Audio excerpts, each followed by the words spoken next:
Pakistan-occupied Kashmir, or POK, is on the edge. The hitherto quiet region is simmering with sectarian tensions. Pakistan-based Sunni radicals are now concentrating on families to extend their influence. Young girls and women are initiated first, and eventually the whole family are brought into their fold. सबसे पहले ये जो बच्चियां हैं उन्हें target करते हैं। किसी भी बच्ची को अपने जो मजहबी उनके प्रोग्राम है उसमें ले जाएंगे, ये कहेंगे कि आप पर्दा नहीं करते, आप पर्दा करें, आप जन्नत में चले जाएंगे। वही इस्लामी टीचिंग्स के करीब लाना, और फिर एक घर की अगर एक बच्ची उसमें आती है, बाकी बच्चियों को ले आते हैं, फिर मर्दों पे असरअंदाज होते हैं। इस तरह वो पूरे ख़ानदान को ट्रैप कर लेते हैं, और फैमिली को ट्रैप करने के बाद फिर वो दूसरी फैमिली, फिर तीसरी फैमिली, इस तरह से वो अपने टारगेट्स के लिए वो कोशिश करते रहते हैं। POK was a part of the erstwhile princely state of Jammu and Kashmir. The Himalayan region has been under Pakistani rule after it was invaded by its army under the guise of tribals in October 1947. Despite being under Pakistani stranglehold, POK has largely been free of sectarianism. But now, clashes between Shias and Sunnis are frequent.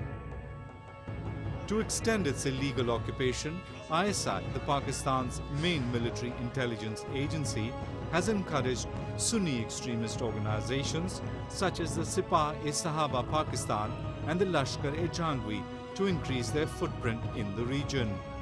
The changing demographics have changed the rules of the game, locals allege. Many of the radicalized cadres are willing to take up the path of terror. ऐसी families जिनका school of thought या मसलक जो कह सकते हैं वो totally opposite था, उनके साथ मिलता जुलता नहीं था। बच्चियों पे काम करके उन्होंने पूरे ख़ानदान पे असरअंदाज करके एक पूरा ख़ानदान अपने साथ मिला लिया, और फिर वो बच्चियां अब आगे काम कर रही हैं। ज़ाहिर तो वो दीन का काम कर रही हैं, लेकिन असल टारगेट तक पहुंचाने के लिए ज़ाहिर उन्हें कुछ टाइम तो लगेगा ना, और वो लंबा टाइम देते हैं। जब मुकम्मल तौर पे उनकी जहन साजी हो जाती है लोगों की, उसके बाद वो इन कामों के लिए, जो दहशतगर्दी के लिए जब तैयार होते हैं, कुछ एलिमेंट्स वो सेलेक्ट करके फिर अपने मकासद के लिए इस्तेमाल करते हैं। Locals say Pakistan's ploy to divide Kashmiris on sectarian lines is to snuff out the growing nationalist movement.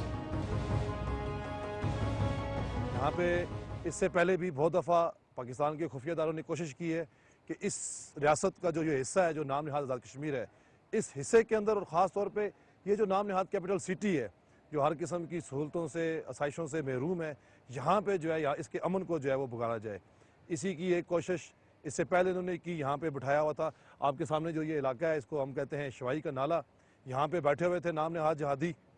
तो वो उन लोगों ने यहाँ पे जो है वो अपने इस्लाम को नाफज करने की कोशिश की। उसके पादाश में उन्होंने यहाँ के मजदूरों पे गोलियाँ बरसाई, यहाँ के नौजवानों के ऊपर गोलियाँ बरसाई। The ISI has established a number of terror training camps in the region. Local leaders allege there are at least 36 such camps aimed at fomenting trouble in India's northern state of Jammu and Kashmir. The recruits are being trained in handling of weapons, explosives and jungle warfare. सबसे बड़ी जो कुव्वत है जिसके पीछे इस चीज़ के पीछे इसका हाथ है, वो पाकिस्तान के खुफिया अदारे हैं, जिन्होंने अपने हुकूमत खाने बनाए हुए हैं पाकिस्तान के मुख्तलिफ इलाकों के अंदर। वहाँ पे इन्होंने लोगों को जो है बंद रखा हुआ है। जैसे आप एक शिकारी हो और आप जो है जंगल से किसी शेर को पकड़ के ले आए, हाथी को पकड़ के ले आए, एक मखसूस अरसे के बाद जो है वो आप ही की बातों पे अमल करेगा, जिस तरह आप कहेंगे वो करेगा। इसी तरीके से इन्होंने इंसानों को जानवरों की जो है शक्ल में अपने हुकूमत खानों में बंद किया हुआ है, उनकी ये जो है ब्रेन वॉशिंग कर रहे हैं। Pakistan, which has been ruling POK through a proxy, has been plundering the rich natural resources of the region without paying any royalty to the locals. No allocation is made to improve the living standards of the locals. A report by the European Union had criticized POK for the glaring deficiencies in the rule of law, democratic institutions, literacy and healthcare.